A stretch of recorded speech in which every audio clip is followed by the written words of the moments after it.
choisissez là-dedans. On n'est pas contraint, c'est tous nos souhaits. Voilà. Mais c'est une première étape. On monte l'escalier, moi je ne sais pas enjamber un escalier en une seule fois, on marche par marche. J'ai quelques difficultés. Et on leur a dit, j'imagine madame, et c'était pas un jeu de mots, tout simplement ce qu'on a souhaité, on a souhaité dans un premier temps qu'ils choisissent des premières préconisations à Isoku, hein, c'est une première étape pour des choses de bon sens, dès l'art de construire. Alors, voilà, tout simplement. Alors tout ne sera pas, peut-être des choses à renégocier, hein, à rediscuter. Hein. Nul n'est parfait, hein. On est bien d'accord. Hein. C'est fait par des humains. Donc à partir de là, nous ce que l'on souhaite, c'est chaque année qu'on puisse avancer, que ce ne soit pas simplement un document comme ça une fois pour toutes.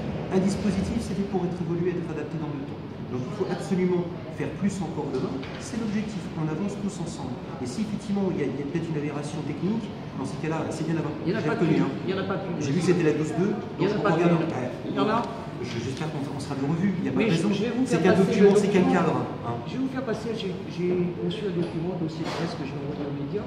J'ai pas réussi à lister toutes les erreurs parce qu'il y en avait tellement que j'y serai encore. Je voudrais pas me permettre de dire ça. Mais si, voilà. Mais vous savez comme moi qu'il est extrêmement difficile aujourd'hui de se loger quand on est personne en fauteuil. Bien sûr. Dans la métropole. Et quel que soit le handicap, au-delà même du problème de mobilité, quel que soit le handicap. Encore plus pour les personnes en fauteuil. Nous attendons, nous sommes les catégories de population qui vont plus nombreuses que les personnes qui attendent des dessins. Aujourd'hui, ce que vous nous proposez, c'est de ne pas améliorer ça. Et ça, moi, je trouve ça scandaleux. Je ne peux pas cautionner ce que vous dites. C'est la vulgarisation. Je vous demanderai, monsieur, vous me promettez de répondre point par point aux arguments que je vais vous donner? Là, tout de suite. Non, pas maintenant. Non, mais je vais vous l'envoyer par écrit. Généralement, et je vous propose une conférence de presse pour que vous m'apportiez les réponses. Moi, je reçois. Point par point. Attendez, moi, je suis le je ne suis pas l'handicap. Mais si vous voulez que je sois là à vos côtés. Oui, absolument. Vous êtes prêt à répondre point par point à tous mes arguments? Sachez, madame, je reçois 836 courriers par semaine, je réponds à tous les courriers. Donc je vous demande de répondre devant la presse. Si vous êtes sûr de vous, parce que vous me dites que vous êtes... Attendez, c'est pas la presse qui fait progresser les choses. C'est nous tous, à l'unisson, qui devons bâtir un document commun. Alors pourquoi vous n'avez pas écouté ceux qui maîtrisent un peu le sujet? Vous me prenez à partie, je ne suis pas l'handicap. Moi, je suis une déclinaison. Je ne dédouane pas. Je remonte l'information pour M. Alves, mais n'hésitez pas à saisir M. Alves. Mais M. Alves savait parfaitement que ce document ne tenait pas la route, je l'avais averti. Donc moi, ce que je vous demande, vous me dites que j'exagère en disant qu'il y a beaucoup d'erreurs.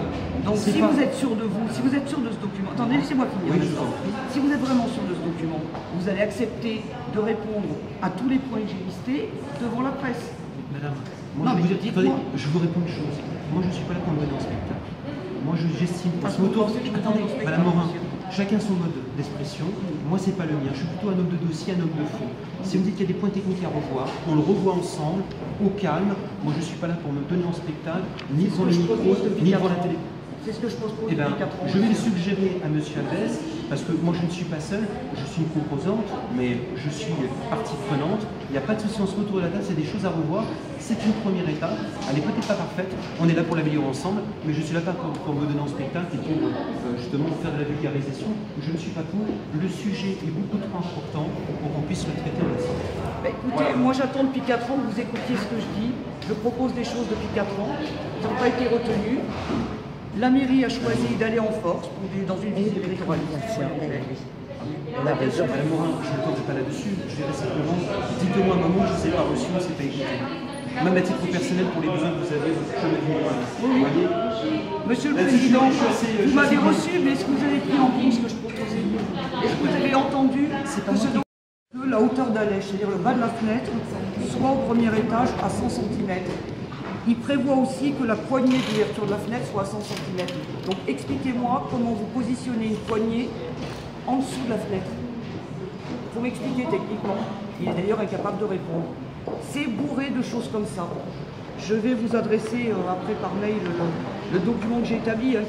J'ai pas réussi à travailler toutes les pages parce que chaque fois que je faisais une page, il y avait une faute, 2 fautes, 3 fautes, des erreurs de conception. C'est-à-dire qu'en fait, ce document n'est ni plus ni moins que le copier-coller de mauvaise qualité d'un document qui avait été fait en 2016 et qui concerne les établissements recevant du public.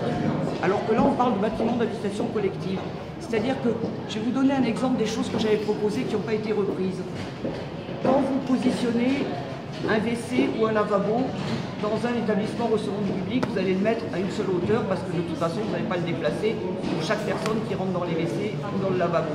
Par contre, quand vous êtes dans un bâtiment d'habitation collective, vous allez avoir une fois un locataire qui va être dans un fauteuil manuel qui va avoir besoin d'un WC très bas. Et puis le locataire qui viendra l'année suivante, il va se situer, il va être sur un fauteuil électrique, il va avoir besoin d'un siège plus haut. Donc, si vous vous adaptez à chaque locataire, vous allez changer le WC à chaque fois. C'est très coûteux. Moi, ce que je proposais, c'était de mettre des points de fixation, 3 points d'ancrage à des hauteurs différentes. On accroche le WC à des hauteurs différentes à chaque changement de locataire et avec des flexibles. Donc, ça ne coûte rien au bailleur et ça permet d'avoir quelque chose d'adapté aux locataires. Donc, ce que je proposais, c'était une avancée à la fois pour les bailleurs sociaux et à la fois pour les locataires en situation de handicap. Malheureusement, la métropole et la mairie de Toulouse n'ont pas voulu engager un travail de fond, un travail de qualité. Elles ont voulu faire un document qui soit uniquement de l'affichage à visée électoraliste, puisque l'objectif, c'était de le sortir dans les élections municipales. Donc on a là un travail qui a été fait au détriment des personnes handicapées, parce qu'il ne va rien apporter. Vous voyez, par exemple, tiens d'ailleurs, j'aimerais bien interroger la dame qui est là-bas, parce que vous voyez, c'est la déléguée ministérielle à l'accessibilité, et son équipe a validé ce document, elle est elle-même architecte. J'attends qu'elle soit capable de répondre à mes questions, on va rigoler 2 minutes. Allez, une petite question pour les autres. Oui. Aujourd'hui, vous êtes en fait partie de la démarche architecte citoyen. Tout à fait. Est-ce qu'il y avait une forme de mélange de genre quand vous venez confronter à d'éventuelles contradictions aujourd'hui la métropole ou la mairie? Alors, d'une part, vous savez très bien que c'est quelque chose que je fais depuis longtemps, hein, que j'ai déjà mis en cause et félicité en même temps, parce que il y a des choses positives, je les mets en avant, il y a des choses négatives, je les mets en avant. Donc ma pratique ne change pas. Et le fait que je sois candidate, le fait que j'ai une expertise sur le logement, pourquoi je me priverais de dire des choses? Je suis venue effectivement aujourd'hui essentiellement en tant que président d'Emploi Social, mais je suis aussi candidate et je défends aussi en tant que candidate la possibilité pour les personnes handicapées d'accéder à des logements qui soient vraiment accessibles et pas de faciliter la communication du maire actuel. Figure le nom de mon association.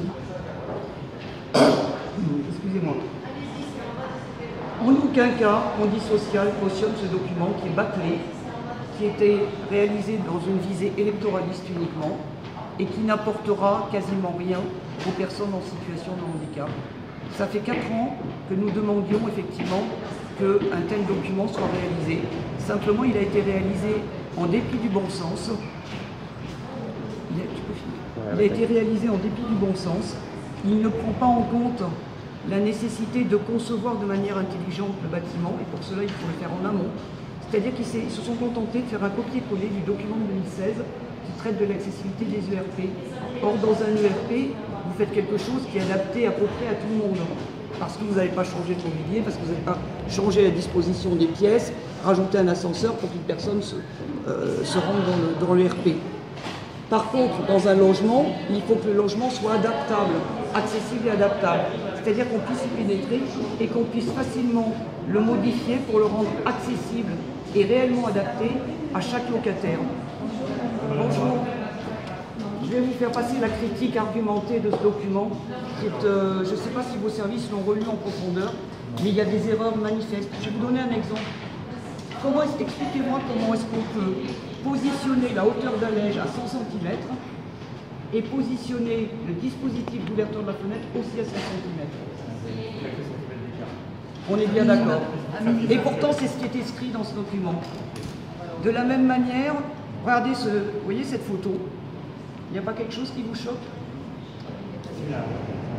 Il manque la main courante, on est bien d'accord. Donc ce document censé être exemplaire, qui a été validé par la DMA, montre un escalier qui est inaccessible. Voilà, qui ne respecte pas la norme. Ça n'a pas été fait en concertation avec les sociales? Au début, oui, mais nous nous sommes retirés depuis 2017. Nous avons prévenu M. Alves que nous n'étions pas d'accord de cautionner un tel document, la manière dont il avait été construit. Le prestataire qui a participé, qui a organisé le travail, n'avait pas les compétences nécessaires pour le faire. Et donc il s'est contenté de faire un copier-coller d'un document qui concernait les ERP et qui, malheureusement, n'est pas du tout adapté à la question du logement social. Je vais vous donner un autre exemple. Quand on veut concevoir des logements accessibles, bonjour madame, je suis quand même indigné de savoir que vos services ont été capables de cautionner ce document. Il n'y a pas quelque chose qui vous choque dans la photo, ne serait-ce que la photo. Madame, Cette réalisation, elle est conforme à la réglementation selon vous? Vous êtes censé être la spécialiste de l'accessibilité. Vous êtes la déléguée ministérielle à l'accessibilité. Vous êtes l'autorité du Premier ministre et donc vous devez donner le là en matière d'accessibilité, madame. Dites-moi quelle est l'erreur qu'il y a dans cette photo. Il manque une main courante. Donc ce document exemplaire commence par la photo d'une réalisation qui n'est pas conforme à la réglementation. Ça vous semble normal, madame? Et je peux vous donner la liste, hein, vous voyez. J'ai pas réussi à faire toutes les pages. Mais parce que ça prenait trop de temps. Mais j'ai commencé à faire un document réquisitoire qui démolit ce dossier, parce que c'est honteux de se moquer de nous, c'est honteux de cautionner les manœuvres électorales de M. Moudin, qui cherche à se faire pousser, qui cherche à faire croire qu'il fait des choses pour les personnes handicapées, alors qu'il participe à la destruction de l'accessibilité avec vos services. Je rappelle que vos services ont cautionné la loi Elan, qui a divisé par 5 la production de logements neufs. C'est scandaleux, madame, scandaleux. Écoutez, moi je vous demande de retirer ce document. Je demande le retrait de ce document. Je demande que le travail soit repris de A à Z, avec un prestataire compétent sur la question de l'accessibilité du logement.